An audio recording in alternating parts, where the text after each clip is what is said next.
Good morning class. तो last class में हमने प्रिंसिपल ऑफ होमोजेनिटी से रिलेटेड कुछ क्वेश्चंस करा था। आज हम कुछ और क्वेश्चन करेंगे प्रिंसिपल ऑफ होमोजेनिटी से रिलेटेड, ठीक है ना।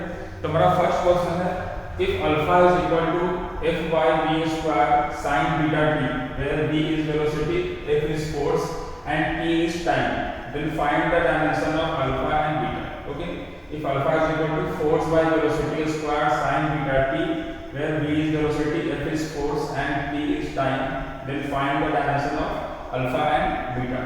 तो इस क्वेश्चन में हमें अल्फा एंड बीटा का डायमेंशन निकालना है। इस क्वेश्चन में हमें अल्फा एंड बीटा का डायमेंशन निकालना है। तो स्टार्ट कहां से करेंगे? स्टार्ट करते हैं हम ट्रिगोनोमेट्रिक रेशियो से, ठीक है। साइन थीटा क्या होता है? साइन क्या होता है? Sine is a trigonometric ratio. Sine is a trigonometric ratio. Sine is a trigonometric ratio, ठीक। तो अगर sin theta is a trigonometric ratio, उसका डायमेंशन क्या होता है? उसका डायमेंशन होता है 1। ये क्या होता है? ये होता है डायमेंशन लेस। ये होता है डायमेंशन लेस। हमने लास्ट लेक्चर में पढ़ा था, ठीक है ना। तो sin थीटा क्या होता है? sin theta is a trigonometric ratio, तो वो होता है डायमेंशन लेस। दूसरा क्या है? दूसरा हमारा sin के अंदर क्या लिखा हुआ है? दूसरा हमारा sin के अंदर क्या लिखा हुआ है? sin के अंदर लिखा हुआ है बीटा t।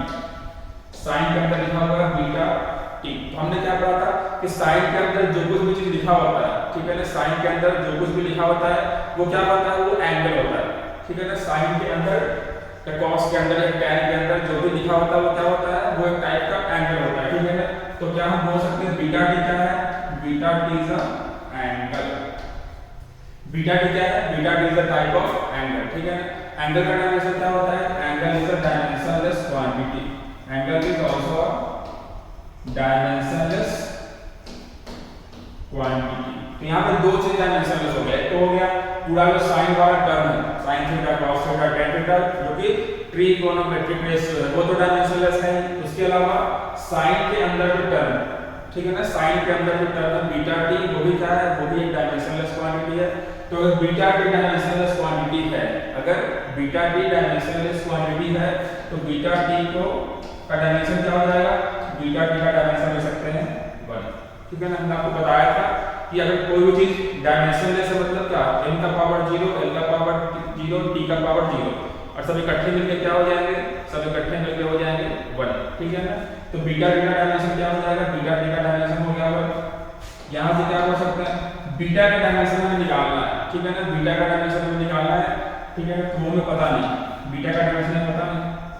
टी यहाँ पे क्या है? टी यहाँ पे लिखा हुआ टाइम, तो टी का डायमेंशन क्या होता है? टी का डायमेंशन होता है कैपिटल टी। टी का डायमेंशन होता है कैपिटल टी। इन दोनों का जो प्रोडक्ट है, बीटा और टी का जो प्रोडक्ट है, उसका जो डायमेंशन है वो कितना है? वो है 1, क्योंकि वो डायमेंशन लेस है, इसको हम 1 बोल सकते हैं। यहाँ से बीटा का डायमेंशन क्या आ जाएगा? बीटा का डायमेंशन आ जाएगा 1 by T, that is T to the power minus 1। ये हमारा हो गया बीटा का डायमेंशन। तो हमारा क्वेश्चन का पहला पार्ट हो गया find the dimension of alpha and beta. तो बीटा का डायमेंशन निकल गया। कैसे करेंगे? साइन के अंदर जो टर्म होता है, साइन के अंदर टर्म होता है क्या होता है? That is the type of angle. यहाँ पे साइन के अंदर क्या लिखा हुआ है? यहाँ पे साइन के अंदर लिखा हुआ है बीटा टी। तो बीटा टी क्या हो गया? Beta T is a type of angle. और एंगल क्या होता है? Angle is a dimensionless quantity. तो बीटा टी का डायमेंशन क्या हो जाएगा? बीटा टी हो गया डायमेंशनलेस, तो उसका डायमेंशन कुछ नहीं होगा, उसको 1 बोल सकते हैं, ठीक है ना। तो बीटा का डायमेंशन हमें पता नहीं।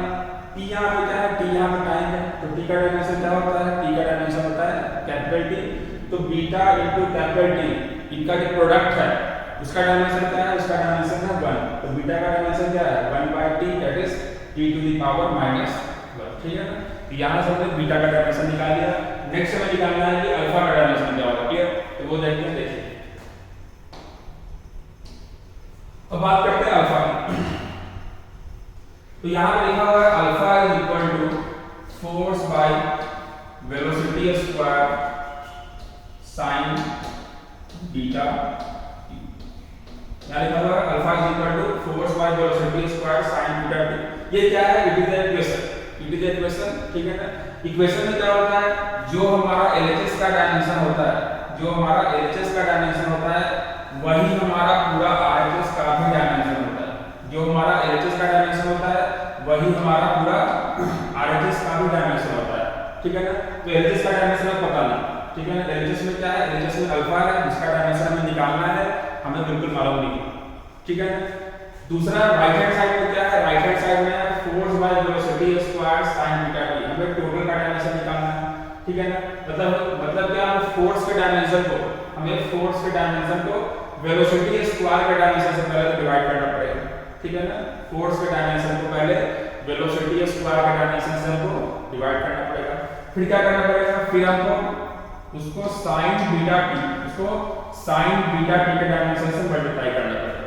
हमने क्या बोला था, जैसे जैसे फार्मूला में डिवाइड मल्टीप्लाई किया हुआ है वैसे वैसे ही इनका डायमेंशन डिवाइड होगा और मल्टीप्लाई होगा। यहाँ पे क्या है, फोर्स बाय वेलोसिटी स्क्वायर, तो हम फोर्स के डायमेंशन को वेलोसिटी स्क्वायर के डायमेंशन से डिवाइड करेंगे। मल्टीप्लाई में क्या है, sin बीटा टी, मतलब क्या, हम इस पूरे के डायमेंशन को sin बीटा टी के डायमेंशन से मल्टीप्लाई करेंगे। तो what is the dimension of sin beta T, sin beta T क्या है, अभी मैंने जस्ट बताया था आपको, sin is a trigonometric ratio, sin is a trigonometric ratio. तो अगर sin ट्रिगोनोमेट्रिक रेशियो है तो वो क्या हो जाएगा, वो हो जाएगा डायमेंशनलेस। अगर sin ट्रिगोनोमेट्रिक रेशियो है तो वो हो जाएगा डायमेंशनलेस। और जो चीज डायमेंशनलेस होता है उसका डायमेंशन क्या होता है, उसका dimension m to the power 0, n to the power 0 और t टू द पावर 0 होता है, जिसको हम इकट्ठे 1 बोल सकते हैं। तो sin बीटा टी का डायमेंशन क्या आ गया, sin बीटा टी का डायमेंशन आ गया 1, ठीक है ना। अब देखो, तो यहाँ से क्या हो सकता है, alpha is equal to force का डायमेंशन क्या होगा, फोर्स का डायमेंशन होता है ml t minus 2 mass by mass into acceleration, ठीक है ना। फोर्स का डायमेंशन होता है मास इनटू एक्सेलरेशन, जिसको हम बोल सकते हैं ml t माइनस 2। नीचे क्या है, नीचे है वेलोसिटी का स्क्वायर, नीचे है वेलोसिटी का स्क्वायर। तो वेलोसिटी का डायमेंशन क्या होता है, वेलोसिटी का डायमेंशन होता है lt माइनस 1, वेलोसिटी का डायमेंशन होता है lt माइनस 1 और इसका स्क्वायर, इसका स्क्वायर।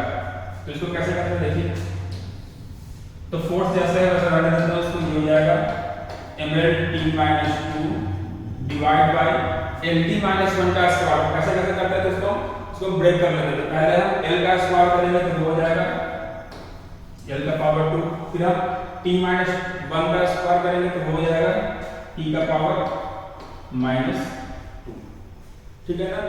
पावर यहाँ पे क्या होता है, पावर यहाँ पे मल्टीप्लाई किया जाता है, ठीक है ना। यहाँ पे वो गलती नहीं करना है, माइनस 1 का स्क्वायर करके बदला के t का पावर 1 निकलना है, वैसे नहीं करना है। जब पावर का पावर होता है तो पावर मल्टीप्लाई हो जाता है, ठीक है ना।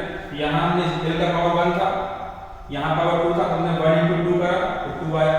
यहाँ पे t का पावर माइनस 1 है तो माइनस 1 into 2 करेंगे तो माइनस 2 आएगा, ठीक है। यहाँ पे कंफ्यूजन होता है कि यहाँ लिखा हुआ माइनस 2, यहाँ लिखा स्क्वायर, तो आप माइनस 1 का स्क्वायर कर देते हो वो वैल्यू 1 चली जाती है, वो गलत।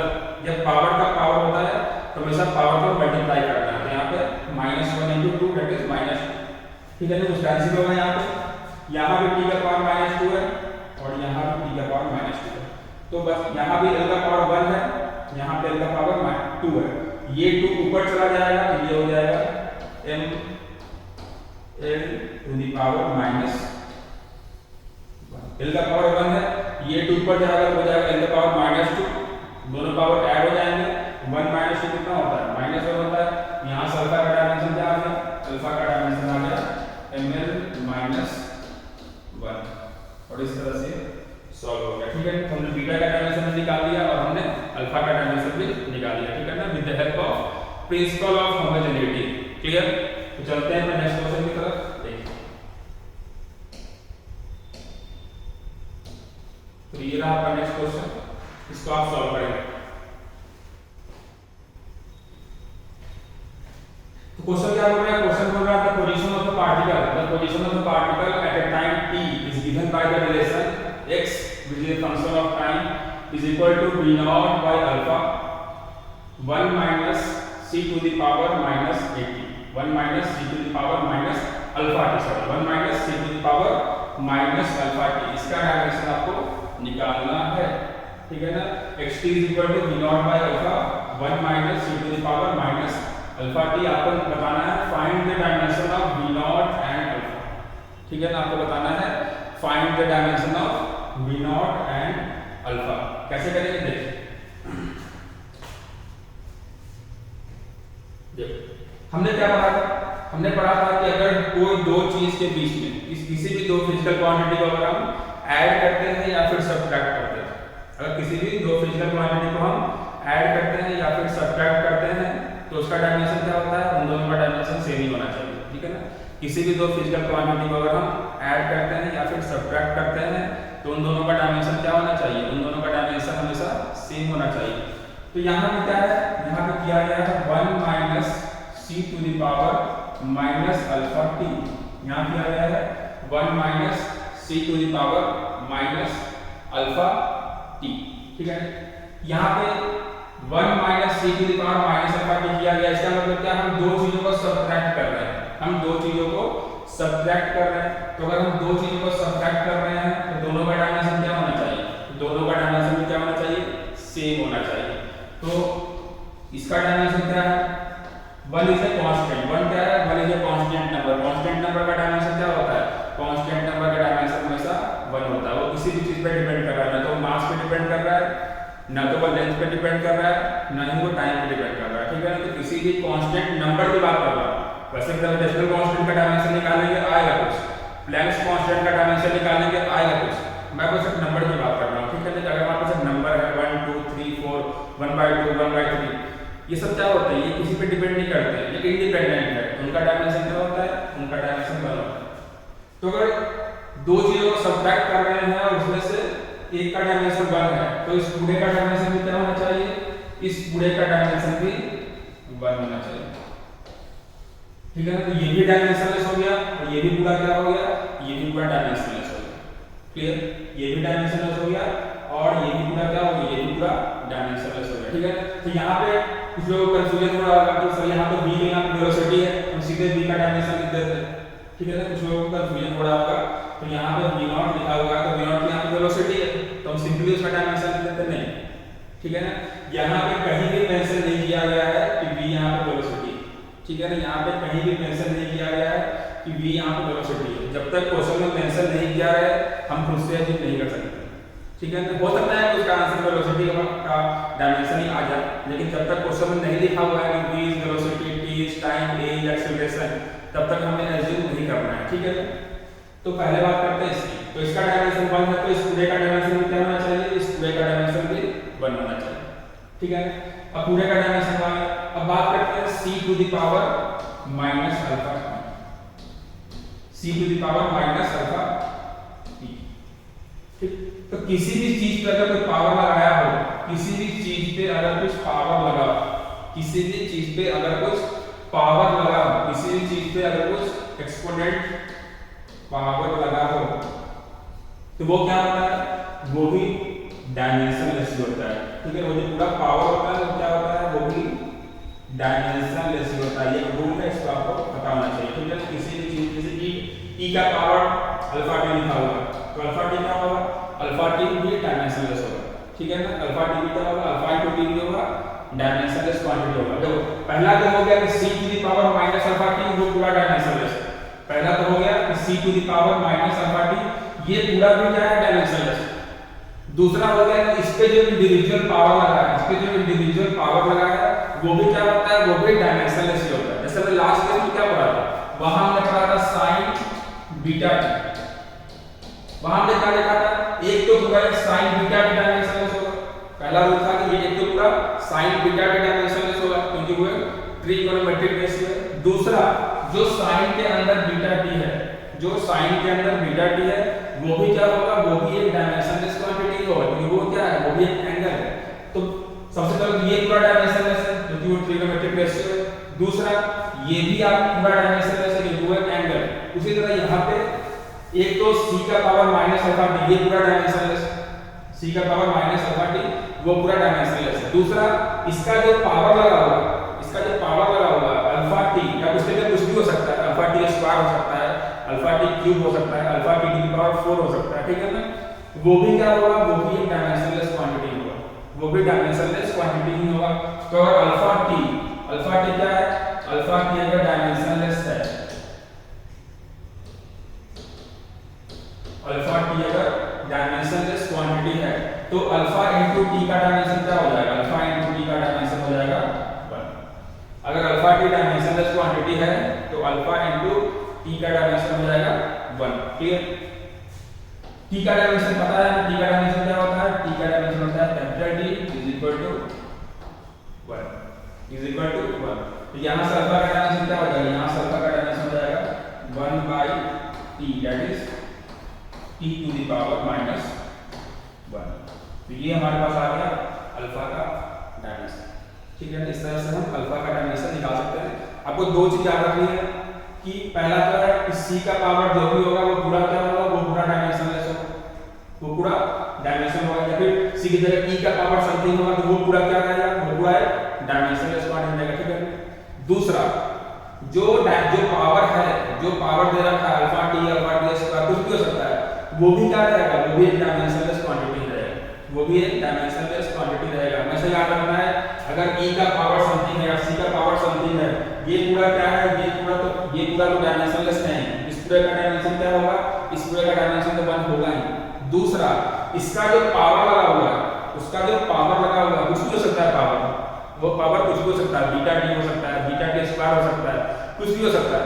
वो भी आपस में क्या होगा? वो भी खुद में डायमेंशनलेस ही होगा। तो यहाँ पे पहला रूल क्या था? पहला रूल था कि c का पावर समथिंग था, ये पूरा क्या है? ये पूरा डायमेंशनलेस। दूसरा क्या है कि इसका जो पावर लगा हुआ है, इसका जो पावर लगा हुआ है वो भी क्या है? वो भी डायमेंशनलेस ही होगा। तो पावर कितना है? पावर यहाँ पे अल्फा टी है, तो alpha T is dimensionless quantity. अगर अल्फा टी डायमेंशनलेस क्वांटिटी है तो उसका डायमेंशन क्या हो जाएगा? उसका डायमेंशन हो जाएगा 1। ठीक है ना? तो अल्फा इंटू टी का डायमेंशन हो गया 1। टाइम का डायमेंशन होता है कैपिटल टी, तो अल्फा का डायमेंशन आ गया 1 by T that is T to the power minus 1। तो इस तरह से हमने अल्फा का डायमेंशन निकाला। नेक्स्ट हमारा v नॉट। v नॉट का डायमेंशन कैसे निकालेंगे देखिए।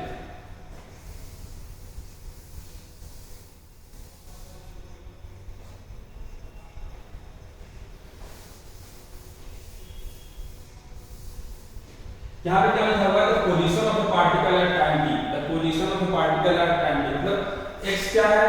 x हमारे पास है पोजीशन, x हमारे पास है पोजीशन, x हमारे पास है पोजीशन।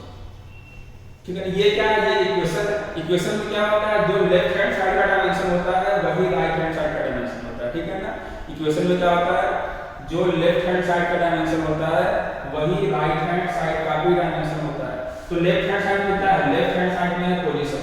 पोजीशन को कैसे मेजर करते हैं? पोजीशन को मेजर करते हैं इन टर्म्स ऑफ लेंथ। ठीक है ना? पोजीशन को कैसे मेजर करते हैं? पोजीशन को मेजर करते हैं इन टर्म्स ऑफ लेंथ। तो अगर पोजीशन को मेजर कर रहे हैं इन टर्म्स ऑफ लेंथ तो पोजीशन का डायमेंशन क्या हो जाएगा? पोजीशन का डायमेंशन हो जाएगा l। पोजीशन का डायमेंशन हो जाएगा l is equal to v naught का डायमेंशन मालूम नहीं, जो LHS का डायमेंशन है वही RHS का भी डायमेंशन होना चाहिए। LHS का डायमेंशन क्या है? LHS का डायमेंशन है लेंथ का डायमेंशन। तो जो हमारा RHS वाला टर्म है, ये जो हमारा ये RHS वाला टर्म है उसका भी डायमेंशन क्या होना चाहिए? उसका भी डायमेंशन लेंथ के डायमेंशन के बराबर ही होना चाहिए। उसका भी डायमेंशन लेंथ के डायमेंशन के बराबर ही होना चाहिए। तो हमें निकालना है इस पूरे का डायमेंशन। तो v नॉट का डायमेंशन मालूम नहीं, अल्फा का डायमेंशन क्या होगा? अल्फा का डायमेंशन मैंने जस्ट निकाला था, वो आया था t to the power minus 1। ठीक है, अल्फा का डायमेंशन हमने जस्ट निकाला था, वो आया था t to the power minus 1। अब नेक्स्ट आता है कि इस पूरे का डायमेंशन क्या होगा? 1 minus c to the power minus alpha t, इस पूरे का डायमेंशन क्या होगा? तो याद कीजिए पिछले क्लास में क्या पढ़ा था कि अगर हम किसी दो डायमेंशन को ऐड कर रहे हैं या फिर सब्ट्रैक्ट कर रहे हैं, अगर हम किसी भी दो डायमेंशन को ऐड कर रहे हैं या फिर सब्ट्रैक्ट कर रहे हैं तो जो रिजल्टिंग डायमेंशन आता है, जो रिजल्टेंट डायमेंशन आता है वो भी क्या होता है? वो भी दोनों के बराबर ही होता है। ठीक है, तो याद कीजिए हमने पढ़ा था लास्ट क्लास में कि अगर किसी दो डायमेंशन को हम ऐड कर रहे हैं, सब्ट्रैक्ट कर रहे हैं, उनका जो रिजल्टिंग डायमेंशन आएगा वो भी उन दोनों के बराबर ही होगा। यहाँ पे क्या कर रहे हैं? यहाँ पे इन दोनों को हम सब्ट्रैक्ट कर रहे हैं, यहाँ पे इन दोनों को हम सब्ट्रैक्ट कर रहे हैं, तो इनका जो रिजल्टिंग डायमेंशन आएगा वो भी कितना आएगा? वो भी इन दोनों के बराबर ही आएगा, दैट इज 1। मतलब ये भी क्या हो जाएगा? ये पूरा क्या हो जाएगा? ये पूरा भी एक dimensionless quantity. 1 is a dimensionless quantity, c to the power minus alpha t is a dimensionless quantity. और किसी भी दो क्वांटिटी को ऐड करते हैं, सब्ट्रैक्ट करते हैं, उनका जो रिजल्टिंग डायमेंशन आता है वो इंडिविजुअल दोनों के इक्वल ही होता है। तो हमारे पास ये भी डायमेंशनलेस क्वांटिटी था, ये भी डायमेंशनलेस क्वांटिटी था, इनको चाहे हम ऐड करेंगे या फिर सब्ट्रैक्ट करेंगे, जो रिजल्टिंग इसका भी डायमेंशन 1 है, इसका भी डायमेंशन 1 है, तो रिजल्टेंट डायमेंशन क्या होगा, रिजल्टेंट डायमेंशन भी 1 ही होगा। तो 1 minus c to the power minus alpha t वो क्या हो गया, वो भी एक डायमेंशनलेस क्वांटिटी है। तो अगर वो एक डायमेंशनलेस क्वांटिटी है तो उसका डायमेंशन हो जाएगा 1। ठीक है ना, इस बात को आपको याद रखना है कि किसी भी दो फिजिकल क्वांटिटी को अगर हम ऐड करते हैं या सब्ट्रैक्ट करते हैं तो एडिशन और सब्ट्रैक्शन का पहला रूल यही है कि जिन दोनों को हम ऐड कर रहे हैं उनका डायमेंशन सेम होना चाहिए।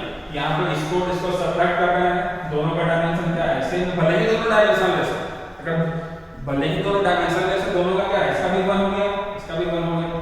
ठीक है ना, या फिर इसको ऐड करते तब भी दोनों का डायमेंशन सेम ही होना चाहिए। उसके बाद जब ऐड कर लिए जो रिजल्टेंट डायमेंशन आएगा इस पूरे का, एक होता है 1 का डायमेंशन, एक होता है c to the power minus alpha t का डायमेंशन, ये दोनों उनका इंडिविजुअल डायमेंशन है। और एक होता है 1 minus c to the power minus alpha t का डायमेंशन, जो पूरा इकट्ठा डायमेंशन है। वो कैसे निकालेंगे, जिन दो क्वांटिटी को हम ऐड कर रहे हैं, जिनको सब्ट्रैक्ट कर रहे हैं, जिन दो को, उसका जो रिजल्टेंट डायमेंशन आएगा वो वही आएगा जो उनका इंडिविजुअल डायमेंशन था। तो इसका डायमेंशन आ गया 1। यहां से निकालना v0 का डायमेंशन, तो ये तो सारा 1 हो गया। इधर हमारे पास l t माइनस 1, ये किसका डायमेंशन है, ये हमारे पास वेलोसिटी का डायमेंशन है। तो तुम बोल सकते हो सर ये तो पहले से लिखा हुआ v0, तो v0 तो वेलोसिटी होता है, तो सिंपल भी lt माइनस 1 लिख सकते थे, इतना करने का जरूरत था क्या। ठीक है ना, सिंपल भी lt माइनस 1 लिख सकते थे, इतना करने का जरूरत क्या था क्या, बिल्कुल था। क्वेश्चन में कहीं भी मेंशन नहीं किया हुआ है, क्वेश्चन में कहीं भी मेंशन नहीं किया हुआ है कि v इज अ वेलोसिटी या v0 इज अ वेलोसिटी। तो जब तक क्वेश्चन में v0 वेलोसिटी का ये मेंशन नहीं किया हुआ है तब तक हमें खुद से अज्यूम नहीं करना। देखो जैसे मैं यहाँ पे t का डायमेंशन को टाइम का डायमेंशन लिख दिया, क्यों लिख दिया, क्योंकि यहाँ पे लिखा हुआ है t इज टाइम। ठीक है, यहाँ पे लिखा हुआ देखो the position of the particle at time t, यहाँ पे मेंशन किया हुआ है t इज टाइम। तो अगर लिखा हुआ है कि t इज टाइम तो t के डायमेंशन हमने कैपिटल ले लिया। उसी तरह x के लिए लिखा हुआ है, x क्या है, x is the position of particle. x के लिए लिखा हुआ है, x क्या है, x is the position of particle.